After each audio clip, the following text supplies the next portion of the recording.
صلی اللہ علیہ وسلم نے ارشاد فرمایا، خواتین سے خطاب کیا کہ عورتیں جہنم میں مردوں سے زیادہ ہوں گی۔ خواتین نے پوچھا کیوں؟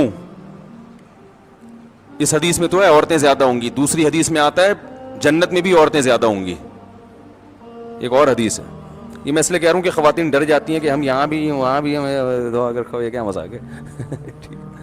وجہ اس کی ہے کہ خواتین کی آبادی ہی زیادہ ہوگی، تو ظاہر ہے ادھر بھی زیادہ تو ادھر بھی زیادہ۔ تو پوچھا گیا بھائی وجہ کیا ہے؟ آپ نے فرمایا تکفرن العشیر، شوہر کی نافرمانی کرتی ہو، ناشکری، نافرمانی نہیں کفر کہتے ہیں ناشکری کو۔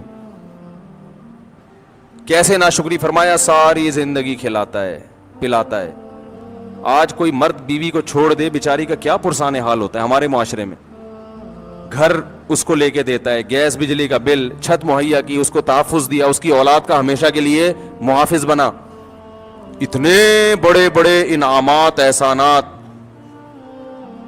اور نبی نے فرمایا کسی دن تھوڑی سی اونچ نیچ ہو جائے، اس کی تنخواہ کم ہو گئی بیچارے کی، اب گوشت نہیں لا پا رہا، توریوں پہ گزارا کروا رہا ہے، ناشتے میں انڈے کا انتظام نہیں کر سکا، آج بیگم بغیر ناشتے کے رہ لو، آج ناشتہ نہیں کرتے، ٹھیک ہے نا، تھوڑی تنخواہ میری، حالات ٹف چل رہے ہیں، یا ناشتہ کرو مگر انڈا نہ منگواؤ، پراٹھا ڈبو کے، مفتی صاحب نے کہا ڈبو کے کھانے کا اپنا ہی مزہ ہے، تو آج ہم پراٹھا چائے میں ڈبو کے کھا لیتے ہیں۔ تو نبی صلی اللہ علیہ وسلم نے فرمایا کبھی کچھ ہو جائے نا تو کیا عورت تانا کیسا دیتی ہے، ما رأیت منک خیرا قط، میں نے کبھی بھی آپ سے خیر، سب عورتیں نہیں لیکن بہت سی عورتیں یہ کام کرتی ہیں کہ میں نے آپ سے کبھی خیر نہیں دیکھی، میں اس گھر میں آئی ہوں مجھے ملا کیا ہے۔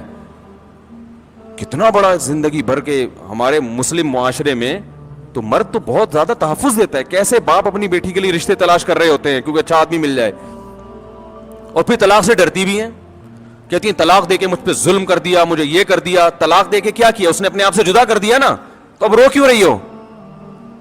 اس کا مطلب وہ نہ دیتا تو تم پر احسان تھا اس کا کہ اس نے تمہیں ٹھکانہ دیا ہوا ہے، اور دینا غلط سمجھا جاتا ہے معاشرے میں، اس لیے کہ وہ جو تمام تحفظات اس نے دیے ہوئے تھے وہ تم سے چھین لیے ہیں، تو نقصان عورت کا ہوتا ہے کہ نہیں ہوتا؟ تو کتنی بڑی فضیلت ہے، لیکن نبی نے فرمایا کہ تکفرن العشیر، جو عشیر ہے نا ہمیشہ ساتھ رہتا ہے، تو اس کی ناشکری کرتا ہے۔